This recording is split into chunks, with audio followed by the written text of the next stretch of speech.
All right, guys, welcome back to Jimmy Talks. So, I made a video earlier, probably like a week or two ago, about general kit, gear, and guns for the prepared civilian, and a lot of people were talking about logistics in the comments. So, I wanted to make a video on that specifically. Let's go over how guerrilla fighters keep their operations running, like how they get supplies, move gear, and stay one step ahead of the occupying forces.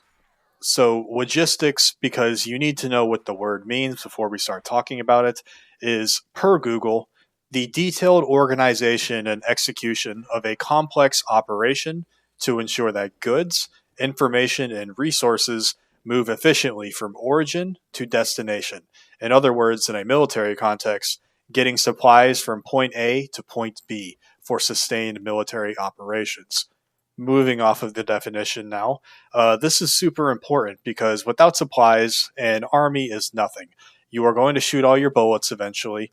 Your guys are going to get shot and they're going to run out of medical supplies soon. So, obviously, this is extremely important. Everyone likes to focus on the close quarters combat or the sniping. And, it's because it's sexy, it's cool. But logistics are even more important for a guerrilla force than pure gunplay from individuals. You always got to think about the bigger picture. It's super important, and I hope you remember that. But yeah, I try to keep that facet in mind with the videos I post. Always think about the bigger picture. And, when I talk about the Iran and Israel war, we're thinking about the bigger picture. We're thinking 30 years in the past and how this is influencing Israel's decisions with the United States today. But anyways, we're going to break down this by looking at three real-world examples. And we're going to start off with the Taliban in Afghanistan, the IRA during the Troubles, and the Chechen rebels in the 90s. I'm picking these examples specifically because these are examples of guerrilla logistics. These are guerrilla forces against an occupying force. Each of these guerrilla forces face unique challenges, from the style of warfare conducted, the local populace, the politics of the region and the war, and the terrain of their location. Their logistics will tell us a lot about what it takes to run a guerrilla or Minuteman logistics operation in America. My goal here is to take some of the lessons from these groups to sketch out some practical standard operating procedures, or SOPs, for Minuteman logistics. It's supposed to build a framework. You'll notice that all of these are different, but some of them are similar. All three might be similar in some ways, but they're all different in some ways. So these won't be an exact carbon copy of what the American Minuteman might have, but nonetheless, let's get into it, and I'm going to start off with the Taliban. The Taliban's fight in Afghanistan from 2001 to 2021 with the horrible Biden pullout is what it looks like to make do with what's simply around you. Afghanistan's a tough country environmentally speaking, with tall mountains, desert, extreme temperatures, rough trails that have been walked on with shepherds and their herds for centuries, and a corrupt government that barely held things together. In fact, they barely held things together so much that the Taliban or ISIS or whatever they're called nowadays have taken over the whole entire country when the U.S. Left the region, and they took it all over in like a month or less. So, anyways, the Taliban utilized the factors I just listed in their chaotic government and the rough terrain, using the land and the people to keep their logistics going. They didn't have a fancy supply chain with trucks rolling in like the United States military did. So, U.S. military logistics are the best in the world, probably in military history, to be quite honest with you. Speaking from a non-biased standpoint as an American, they're arguably the best.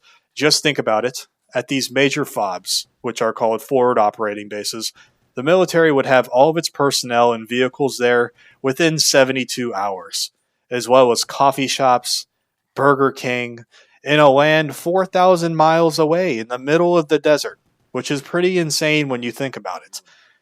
The Taliban doesn't have anything like this, of course, so instead they would turn to the locals, which were the people they probably known for their whole lives anyways, for food, shelter, hiding weapons, and also intelligence. Villages were the lifeline in the Afghanistan countryside. Some villagers helped the Taliban because they believed in the cause, and it makes sense because these people grew up together in the same area with the same religion and the same lifestyle. So, yeah, they would help out the Taliban. So they'd hide weapons for the insurgents, as well as notifying the insurgents of visual of U.S. soldiers and their routes, their gear, what they were doing. They'd get intel off of them. And other villagers helped the Taliban, not because they wanted to, but because they had no choice under threat of violence. The Taliban said if you worked with the U.S., we would find your family and kill all of them. The people who were in the ANA, the Afghan National Army, and helping the U.S., they would just get found and brutally killed. So whether you liked it or not, the Taliban were going to use the locals to help them. So either way, this kept the Taliban from needing big supply hubs that, unlike the U.S., had. U.S. drones would just spot and destroy these anyways if the Taliban made them. They moved men and gear along goat paths that had been walked along for centuries that everyone in the local area knew, back roads and trails that, again, only the locals knew these. These routes were tough for U.S. forces to track sometimes, as Afghanistan is a large country, and vegetation and tunnels and caves in the mountainside could interfere with satellite imaging, as geospatial intelligence can only go so far. But as well as all the trails being too tough for some vehicles for on-the-ground visual, like tracked vehicles and stuff like that. So this would let the Taliban slip through the cracks.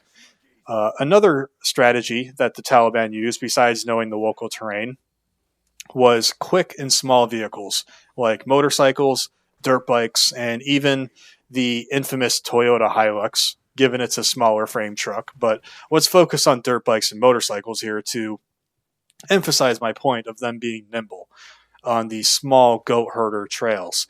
The Taliban zipped around on motorcycles, which was perfect for darting through the narrow desert trails and village streets and even city streets like in Kabul.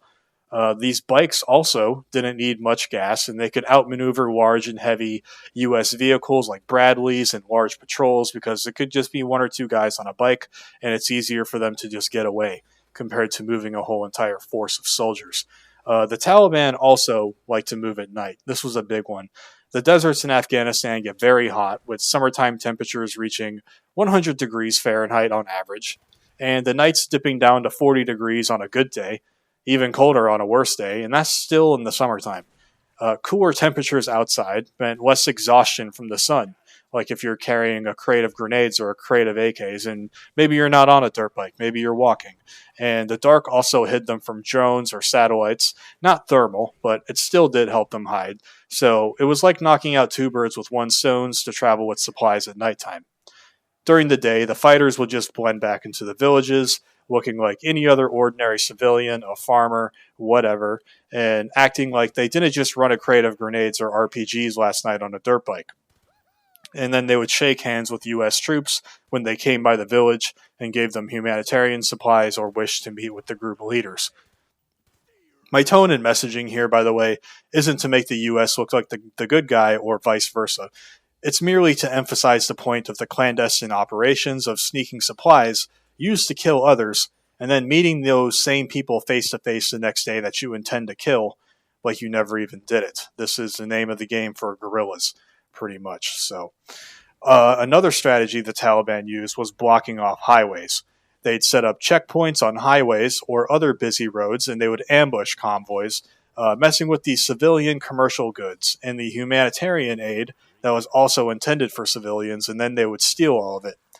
This forced the U.S. to rely on expensive airlifts to supply the local populace sometimes, while the Taliban skimmed off the fuel, the food, and the medicine from the captured civilian aid trucks, or just regular people.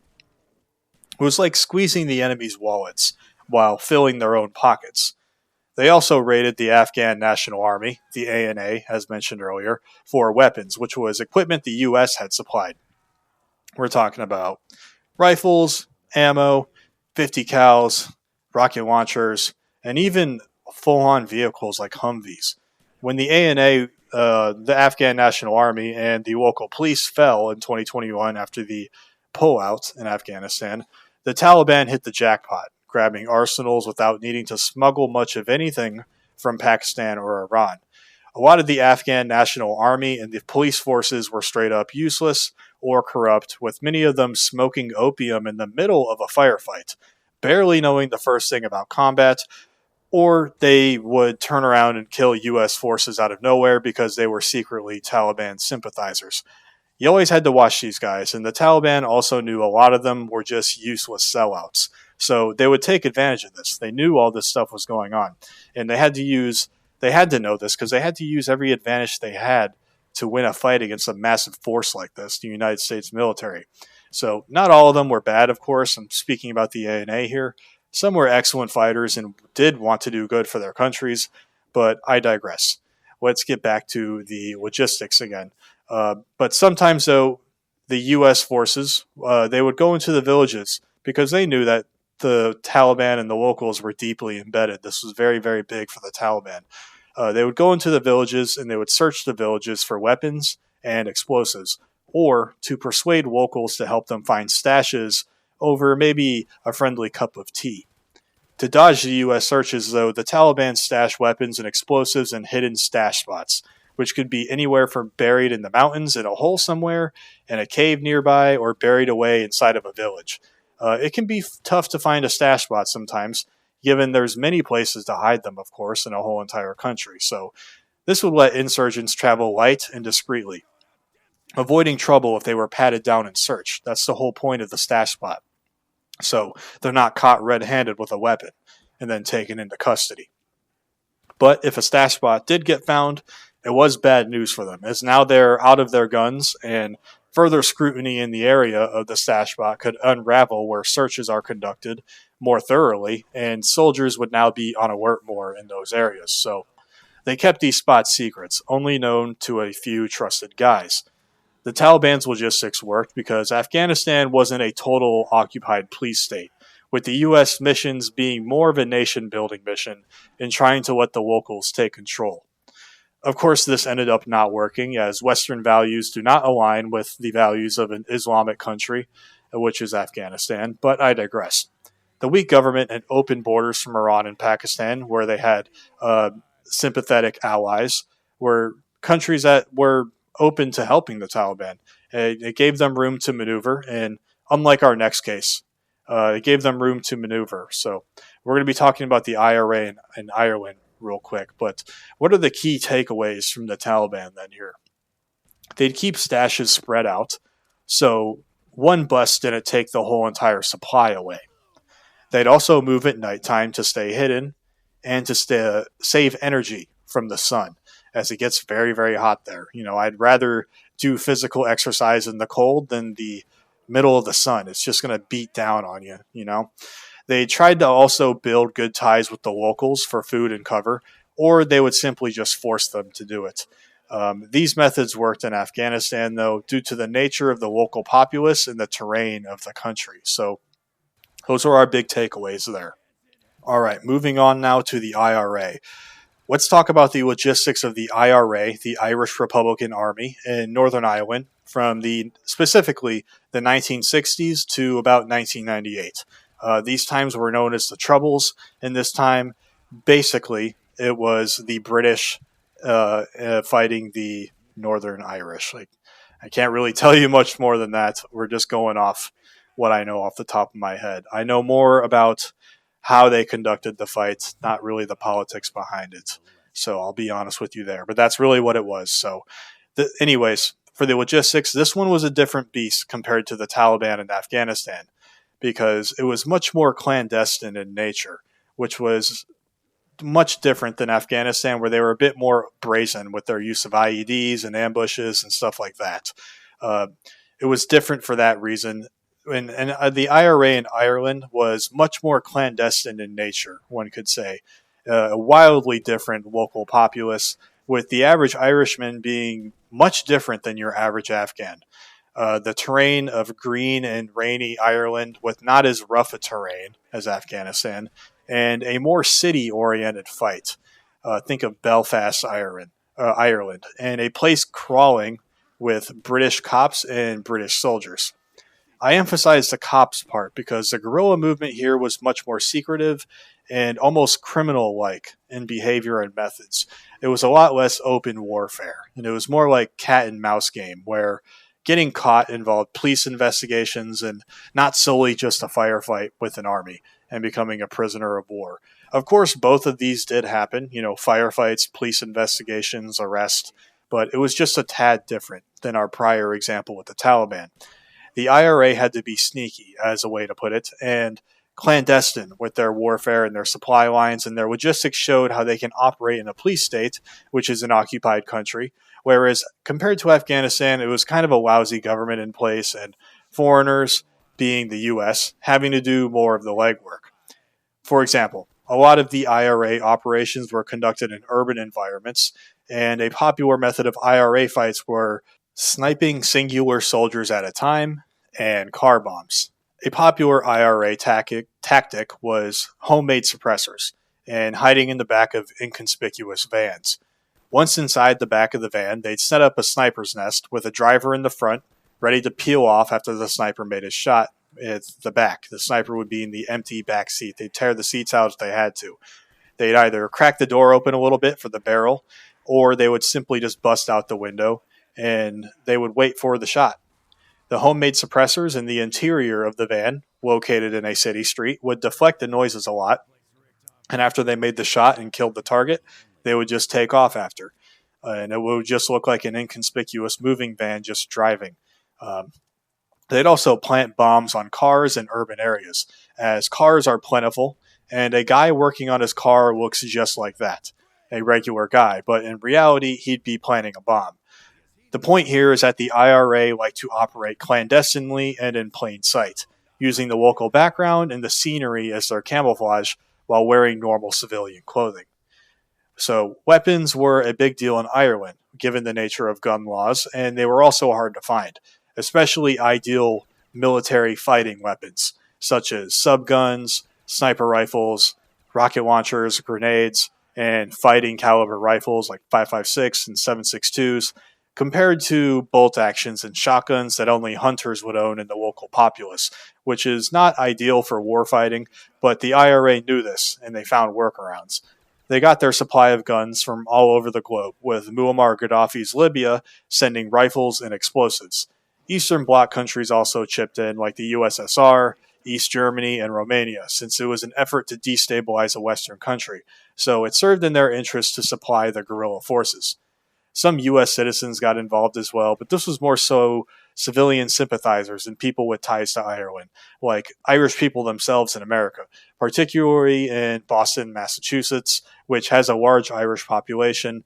They were sending guns, and I just want to clarify that it was not the U.S. government itself. So this is different from Afghanistan, which is a land country that had loose borders. So they were able to sneak in weapons more clearly. If you pull up Google Maps and you look at Ireland, you can see that it's just a big island. So everything had to be smuggled in. You couldn't just go to the country over because there's water surrounding you.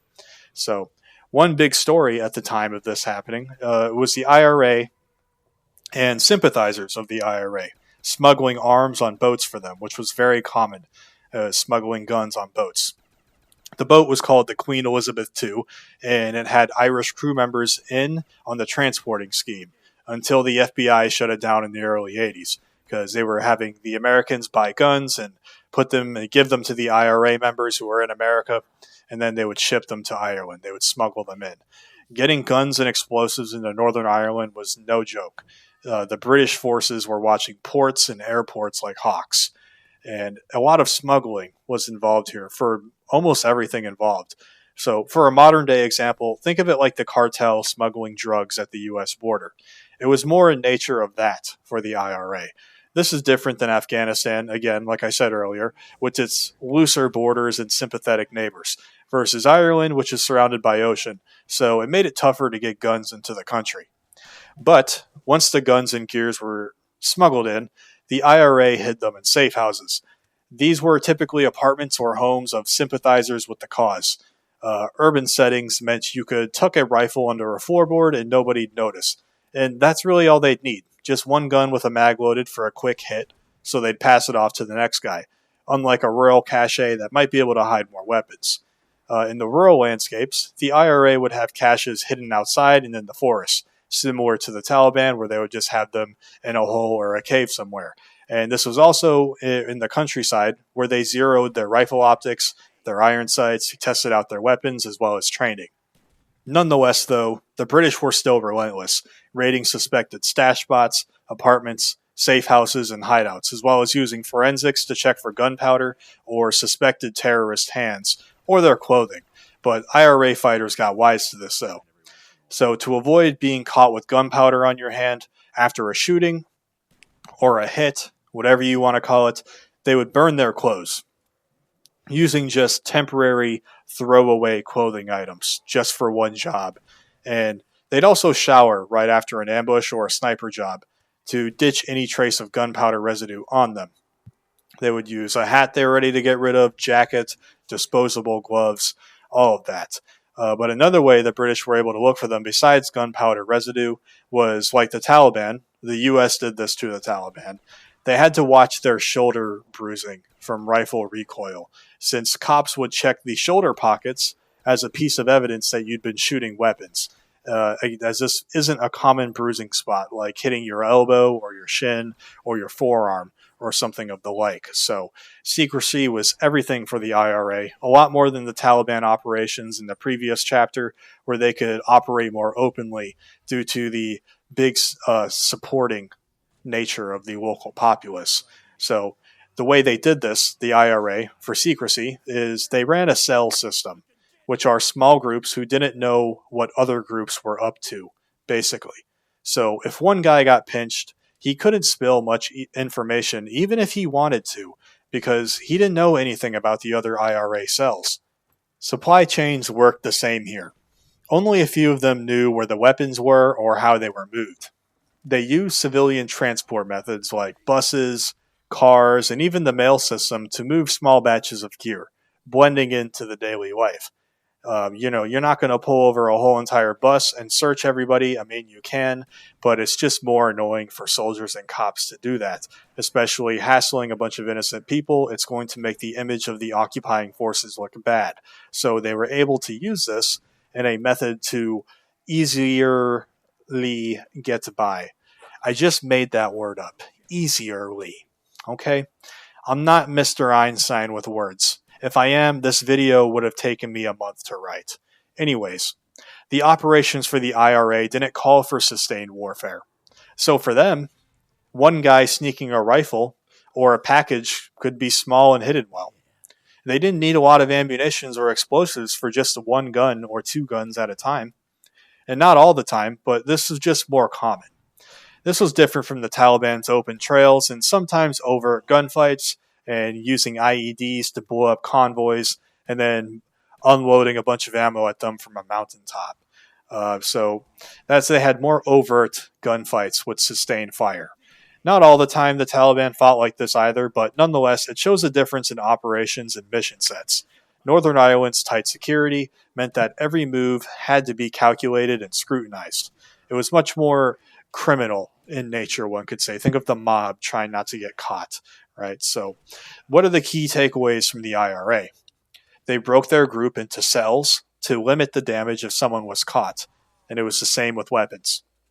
They would hide weapons in urban spots where it blends in, like my floorboard example from earlier.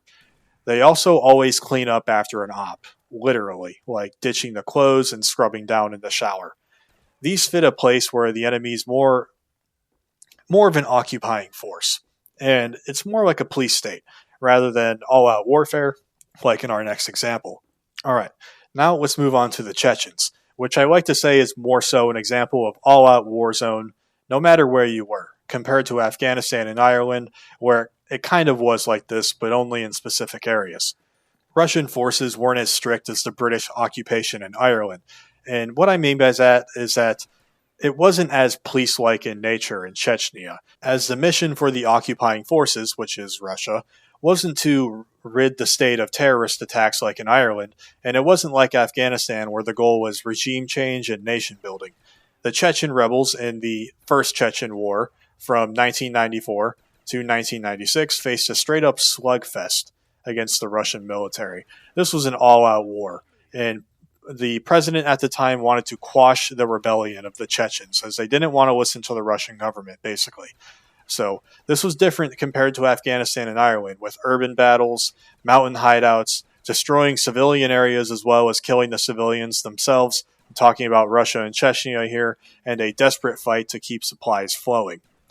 Chechnya's mix of cities and rugged terrains, plus Russia's own internal problems with corruption and unorganization, gave the Chechen rebels a fighting chance. So let's talk about how they source their weapons, like the Taliban with their loose borders and the IRA with sympathetic countries and citizens from other countries. Weapons for the Chechens came from a wild source: the Russian soldiers themselves. With the fall of the USSR, a lot of the Russians were broke, including the Russian military themselves. So the black market was booming, with corrupt Russian troops selling rifles, grenades, and even anti-tank gear. You have to remember that Russia had only fallen about 3 years ago at this point, and the economy completely collapsed. If you're a little bit older, probably a millennial or older Gen Z, you may have seen the memes of like mail order Russian brides. This was a legitimately a thing in the late 90s and the early 2000s, and it was because when the USSR collapsed, Russia was poor and they had to do these kinds of things. But anyways, this is why the soldiers were selling their weapons. Everybody was broke back then. I really recommend a movie, by the way. I'm going off topic here, but it's called Brat. It's brother in Russian. It's a great movie, and it kind of symbolizes the collapse of the USSR. But anyways, the Russians selling their weapons was a lifeline, since Chechnya didn't have the IRA's global contacts or the Taliban's border routes. When the sold Russian weapons were not enough for the Chechens, they got crafty and they started making homemade bombs and tweaking with old firearms. It wasn't high-tech stuff, but it got the job done. It could send bullets downrange, and that's really what you need, as well as accuracy. And they were able to accomplish this. And this was also a very common source of weapons and ammo, as you can reload ammo, and some guy in a basement with a cigarette in his mouth can make you some ammo if he puts in the time. So locals were their backbone as well, just like with the two previous guerrilla forces mentioned earlier, the Taliban with their sympathetic supporters or forced into it in the IRA, which had a large civilian backing in Northern Ireland. Even in Russian-held areas, civilians would slip the rebels food, beds, and ammo. Chechens knew the people in the land, so they used the mountains for cover, transporting weapons, food, and supplies, and cities for out-of-sight hiding. They knew the land and they knew the locals. Everybody was pretty similar, as they all had a unified religion of Islam, and this also helped as the Russians were coming in, and these were foreign-looking people. They had different cultures. They looked different. Not all of them had beards and traditional Muslim customs. So this was able to help the locals, as these were weird-looking people who spoke differently than us, maybe a different dialect of Russian. They didn't have the same religion. So, of course, the locals were more inclined towards the Chechens. So the Chechens would dig tunnels and bunkers to move gear safely as well, to dodge Russian bombs, as the areas that Russia wanted to take were heavily bombed, and we can see this with pictures of Grozny. So they use the sewer system a lot as well, as Grozny, like I said, was shelled pretty badly, and moving on foot through rubble was tough. Another way to garner local civilian populace support was by playing dirty, and the Chechens knew this. So they would hide purposely among civilians to bait the Russians into shelling, shooting, or bombing civilians.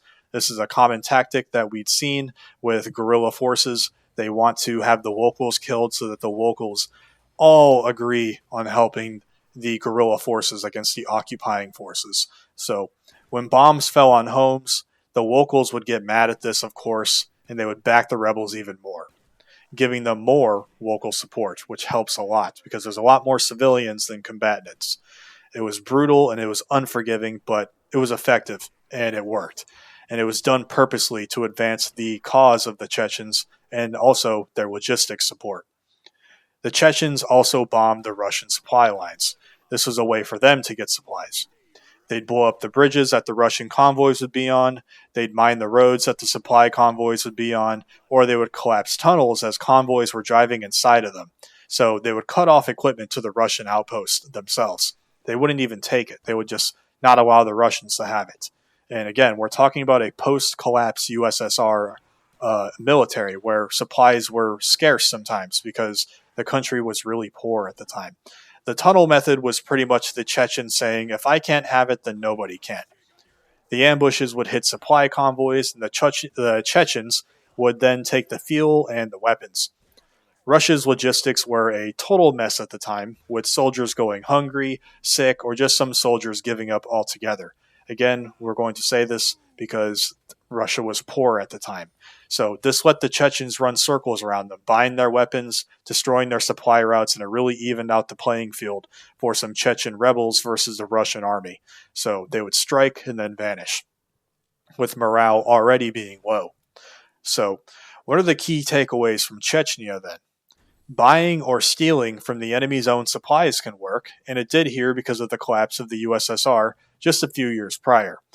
We also know to dig in, and by that I mean get your defenses set up, like tunnels and bunkers, to keep you and your supply lines safe. Stirring up local anger to keep support is strong, and this is also what they did. This worked well for the Chechens because they were in an all-out slugfest war environment. So we're going to move on to the finale of this video now. We're going to take all three of these and we're going to try to mishmash them together and get some key takeaways. So what exactly can we learn from the Taliban, the IRA, and the Chechens? Guerrilla logistics aren't a one-size-fits-all kind of deal.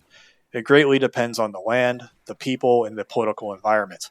The Taliban thrived in a half-war zone, half-nation-building era, using tough trails, caves, civilian houses, stash spots, and local goodwill from villagers. The IRA was more of a stealth game and a police state, hiding out all the time and depending on secrecy and OPSEC.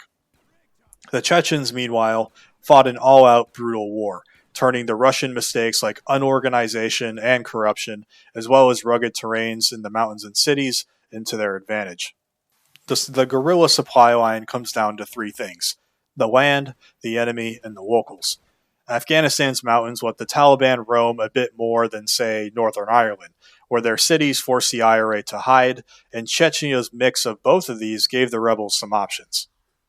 Enemy tactics will shape your moves here as well, with drones and overwhelming firepower making the Taliban move at night and discreetly, and British raids making the IRA obsessive about secrecy, and Russian sloppiness, letting Chechens exploit the gaps. What we can see from all three examples, though, is that local support seals the deal. Whether it's villagers feeding you, urbanites hiding your gear, or angry civilians who are upset with the occupying forces joining the cause for one reason or another. And secrecy is also paramount. Civilian support is probably the most important, though, I would say, as you can kill all the enemy soldiers you can if you are an occupying force, but you can't kill the ideology of the land that you're trying to take over. This is why the mission in Afghanistan didn't work, because Western liberalism does not work in Afghanistan, whereas a Islamic theocracy.